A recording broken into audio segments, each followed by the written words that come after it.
Welcome to the Stanford Learning Lab video on note-taking, entitled How to Capture Essential Reading and Lecture Information and Synthesize It for Studying.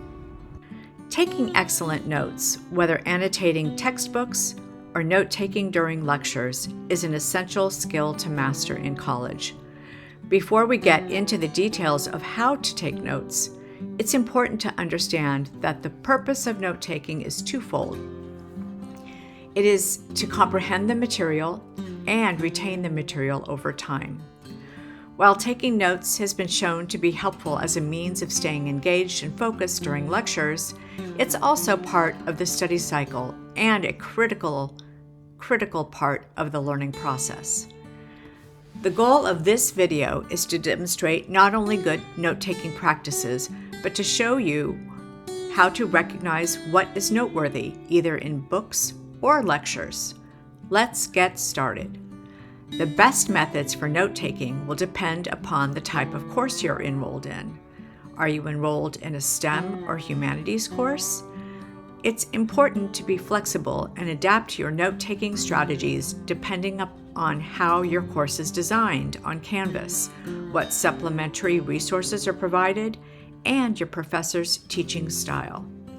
For instance, is the reading assigned to complement the upcoming lecture or vice versa? Does the professor provide the lecture PowerPoint in advance of the class?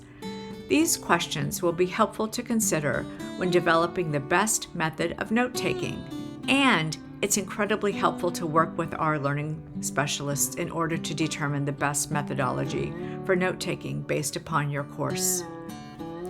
There's quite a bit of research that describes the benefits of keyboarding versus taking handwritten notes. Everyone has their own preference, but I do wish to emphasize that the process of taking handwritten notes, especially using a tablet such as an iPad with pencil, can support engagement, memory, and if using a tool such as Notability, can also allow for adding diagrams, pictures, and audio recordings. The Lathrop Learning Hub has a limited supply of iPads that they loan out each quarter, and financial aid supports such as the Opportunity Fund allows for investing in technology to support learning. The Learning Library section of our website reviews a number of excellent tech tools that can help you optimize your note-taking and also help you decide whether using a keyboard or tablet is something you wish to try. There are 5 key steps to taking great notes. First step, investigate how the course is designed on Canvas. Carefully review the syllabus, the way the professor teaches the course, and check whether the slides are provided in advance of the lecture. All these factors will help you decide your note-taking decisions. Second step, if Canvas indicates that the assigned reading is provided to help support the upcoming lecture, obviously you'll need to start there. Plan to always complete the reading before class, and by using the method shown here, you'll be better prepared to understand the lecture.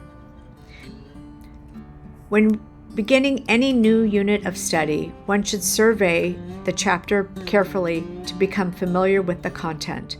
Then, make sure to take a highlighter and mark every title, subtitle, and important diagram, as these will become cues to create questions.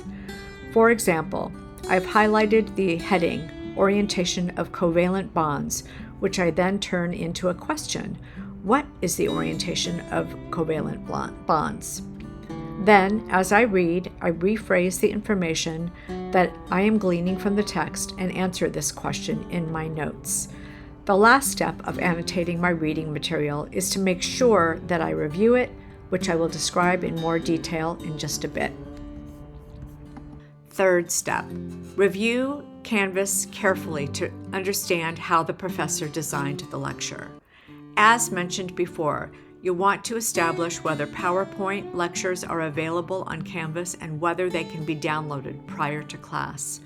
You may wish to have your annotations from the reading material available to view during the lecture too, to see if there's an overlap in the content that is presented.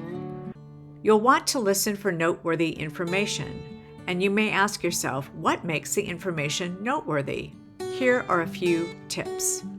Is the professor repeating similar information to what was covered in the reading material? You may wish to remember how that was emphasized and how it may be presented similarly or different from the text.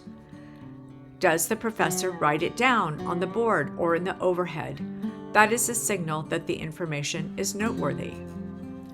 Are you shown any new information or material that seemingly ties to the unit content? You'll want to record that information for sure. Are you shown examples of how a process works, or provided steps or sequences to solve a conceptual problem? You'll need to write that down. In general, if the professor has taken the time to highlight the information, there is a reason for it, which makes it noteworthy. Fourth step.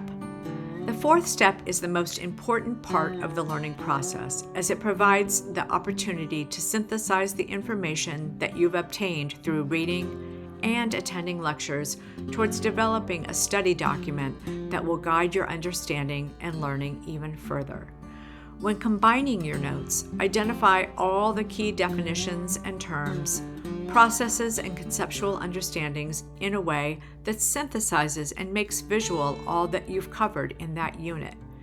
It's helpful to spend time synthesizing the material from reading and lectures after every class, and this will help you not only clarify the ideas behind each lesson, but will guide you in the review process.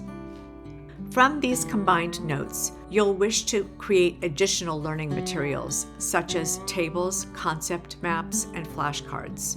Whatever you choose to create, make sure that you are actively reviewing the material. The fifth step is the reviewing cycle. Frequent review is essential to long-term memory retrieval and learning. At the Stanford Learning Lab, we emphasize the 1-24-7 review cycle, that students review their notes within the same day they were taken during the lecture. This allows for clarification and editing while the concepts are still fresh, and integration with the notes that were taken during the reading. The second number of the sequence, 24, represents 24 hours later, or a day after the original notes were taken and synthesized. You'll want to review those notes within 24 hours of having taken them. The last number, or 7, represents the days in a week, which is how frequently a student should review their notes to solidify long-term retention.